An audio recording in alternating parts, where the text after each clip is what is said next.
الحمد لله رب العالمين، والصلاة والسلام على أشرف المرسلين سيدنا محمد وعلى آله وصحبه وسلم تسليما كثيرا. أما بعد، في الكثير من أخواتنا ومن نسائنا يظنون أن عدة المرأة النفساء 40 يوما، يعني المدة التي تطهر فيها المرأة يظنون أنها لابد وأن تكون هذه الفترة 40 يوما، وهذا مفهوم خاطئ للأسف الشديد. والصحيح أن المرأة إذا أصبحت نفساء، يعني والدة أو واضعة، النفساء هي المرأة الوالدة أو الواضعة، سواء كانت الولادة طبيعية أو الولادة قيصرية.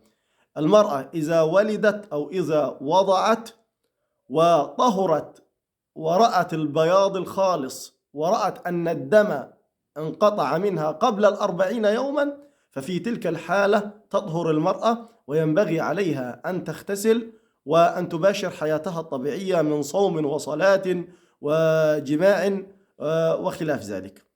وعلى ذلك لو أن مثلا امرأة ولدت ولادة طبيعية أو ولادة قيصرية، خاصة القيصرية، لماذا؟ لأن المرأة إذا ولدت ولادة قيصرية نجد أن الدكتور بعدما يخرج الجنين أو الطفل من رحم المرأة يقوم بجهاز، هذا الجهاز يقوم بتنظيف الدم الفاسد من الرحم ويخرجه. فالمرأة في تلك الحالة لو ولدت ولادة طبيعية أو ولدت ولادة قيصرية وبعد مثلا 20 يوما لم تجد أثرا للدم، يعني ما وجدتش أنه في دم نازل وانقطع الدم في تلك الحالة، ففي هذه الحالة ينبغي عليها أن تغتسل وتتطهر وتباشر حياتها الطبيعية. يعني ما تستناش 40 يوم، لا، ما تستناش 40 يوم، لأنه العلماء ما حددوش حد أدنى للطهارة من دم النفاس أو دم الولادة، وإنما حددوا حد أعلى اللي هو 40 يوما. فالمرأة متى انقطع الدم عنها ففي تلك الحالة هذه المرأة الوالدة أو النفساء تطهر وتغتسل وتباشر حياتها الطبيعية. طيب، لو أنه مثلا امرأة وضعت أو ولدت واستمر معها الدم لفترة 40 يوما، هذه هي الفترة التي حددها العلماء. طيب، ما الحل وما العمل لو أن الدم استمر معها أكثر من 40 يوما؟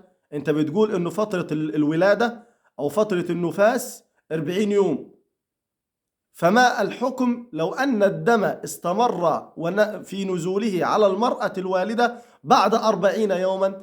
لو الدم استمر بعد 40 يوم، يبقى في الحالة دي تنظر المرأة هل هذا الدم هو دم حيض أم دم استحاضة.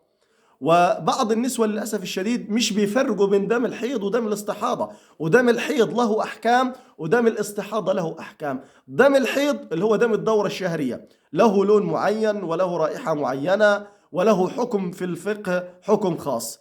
إذا وجدت المرأة أن هذا الدم دم حيض، يعني دم دورة شهرية بعد ما أتمت 40 يوم من الولادة، في هذه الحالة تتعامل مع هذا الدم على أنه دم دورة شهرية أو عادة شهرية، وتمكث وتمتنع عن الصلاة وعن الصيام وعن المجامعة وخلافه.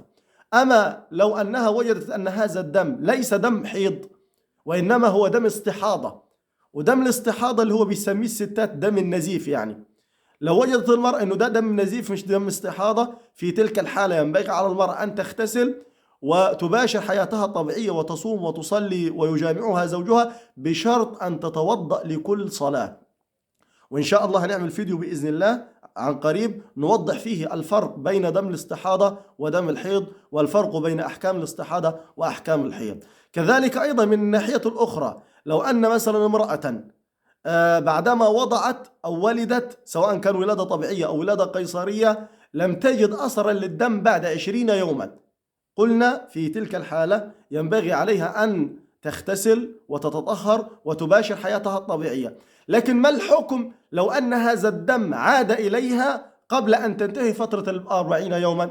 يعني هي بعد 20 يوم وجدت البياض الخالص ووجدت أن الدم انقطع، تغتسل. طيب، بعد ما اغتسلت قعدت 5 أيام ما فيش شيء نزل منها تاني، بعد 25 يوم أو بعد 5 أيام اللي هي طهرت فيهم وجدت أن هناك أثر للدم وما زال الدم ينزل عليها، يبقى في تلك الحالة تتوقف عن العبادة وعن الصوم وعن الصلاة إلى أن ينتهي الدم أو ينتهي نزول الدم. فإذا ما انتهى نزول الدم فينبغي عليها أن تغتسل وتباشر حياتها الطبيعية. يبقى إذن الخلاصة، المرأة لو ولدت لها حد أقصى اللي هو حددها العلماء للطهر بالنسبة للنفاس 40 يوم. مكثت المرأة 40 يوم يبقى هي خلاص عدت فترة النفاس، تغتسل. لو شافت دم بعد كده بعد 40 يوم، بعد 40 يوم تشوف هل هذا الدم هو دم حيض يعني دورة شهرية ولا دم نزيف اللي هو استحاضة. يعني لو دم حيض تتعامل معاه على انه هو دورة شهرية. اما لو وجدت انه هو دم نزيف او استحاضة في تلك الحالة تغتسل برضه وتتطهر وتباشر حياتها الطبيعية من صوم وصلاة وخلافه، بشرط أن تتوضأ لكل صلاة. أرجو من إخواني الذين يسمعونني الآن أن يشاركوا هذا الفيديو، لأنه للأسف الشديد في الكثير من أخواتي وإخواني يستحون أن يسألوا في تلك المسائل، ويتحرجون من أن يسألوا في مثل هذه المسائل، يظنون أن هذه المسائل محرجة. ولا حرج في فهم الدين، لا حرج في فهم الدين. وإذا كنت تحرج من مسألة معينة، يعني أنا قلت ذلك سابقا، أرسل لي رسالة على الخاص وقل لي أود منك أن تتحدث في موضوع كذا وكذا، لأنه يحدث كثيرا. بارك الله فيكم وجزاكم الله خيرا، والسلام عليكم ورحمة الله وبركاته.